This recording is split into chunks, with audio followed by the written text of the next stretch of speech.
We're in the studio today talking to Neale Williams. Welcome to the studio, Neale. Thank you very much. Thanks for having me. Now, first of all, when did you start playing guitar and what inspired you? Started playing about 20 years ago, a fairly late starter in life, and I was inspired.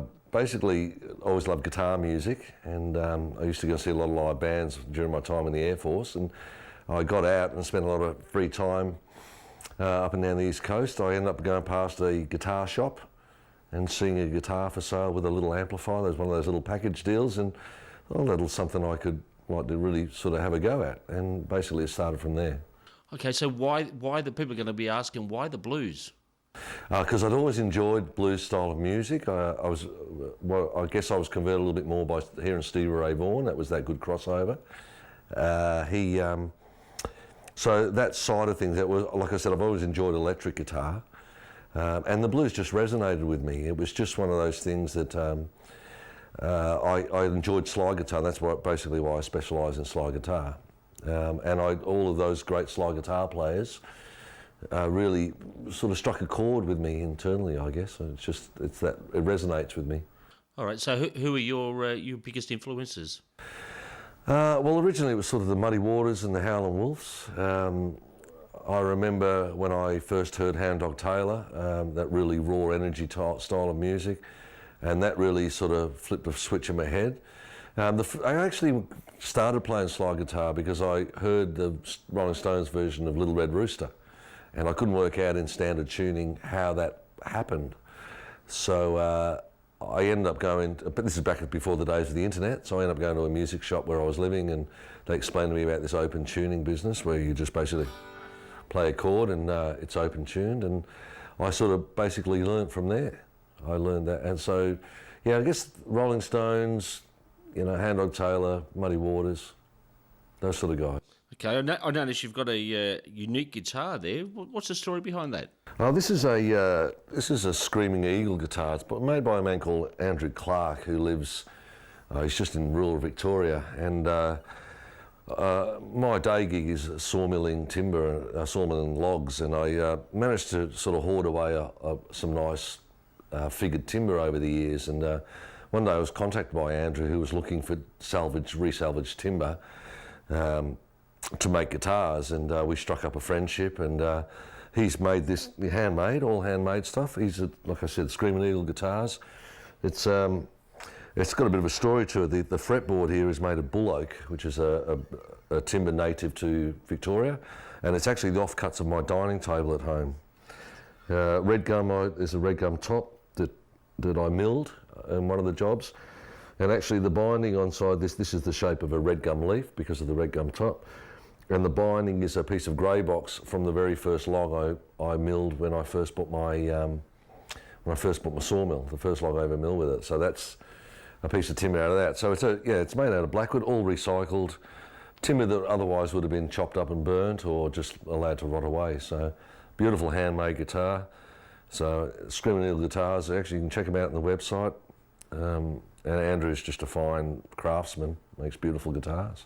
Very interesting story that about your guitar. Just tell us a little bit about your current band, the Dixons.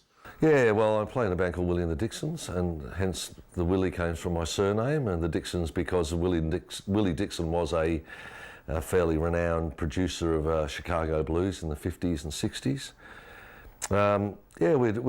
We play around rural Victoria.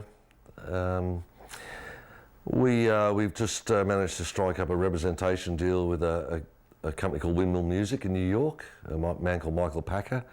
So we play, like I said, sort of not just straight old blues, but a lot of sort of house rock and mix in a little bit of rock and roll. Just a three-piece. Just talk us through the open tuning. What's that involve?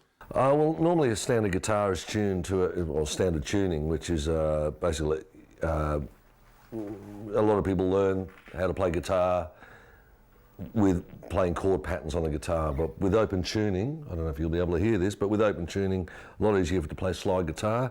Basically, when you strum the guitar, it's basically tuned to one chord. So sliding up and down that makes it more conducive with keeping a note. You don't have to pick and choose what notes you play when you're playing up to a certain point on the fretboard. It's quite strange because I actually don't know how to play a standard tune guitar. I only know how to play open tuning. So on stage I might have 2 or 3 guitars tuned to different chords, and we basically play around that. So it's just one of those things I taught myself. Back when I was learning how to play, I couldn't get guitar. I did actually get one guitar lesson, but the guy that I did the lesson with told me that I wouldn't be able to learn open tuning until I understood standard tuning. And I'm basically, when I was 30 years old and just starting, I didn't have the patience to go through all of that.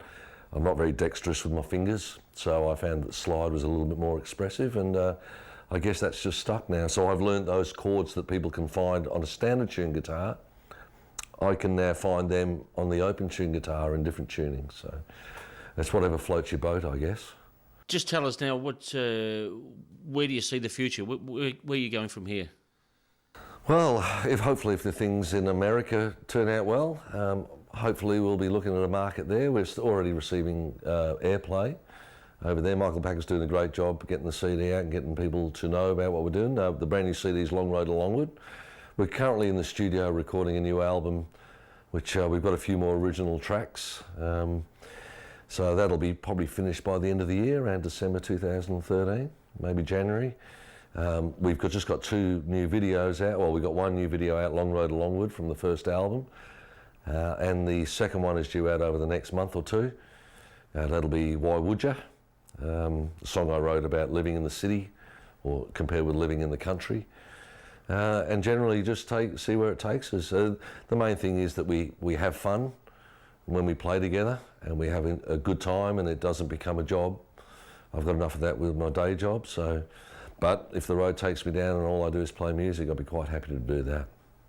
Okay, Neale, thanks very much for coming in today and talking to us, and hopefully we can get you back in the studios at a later date. Yeah, no worries. Thanks for having me. That'd be great.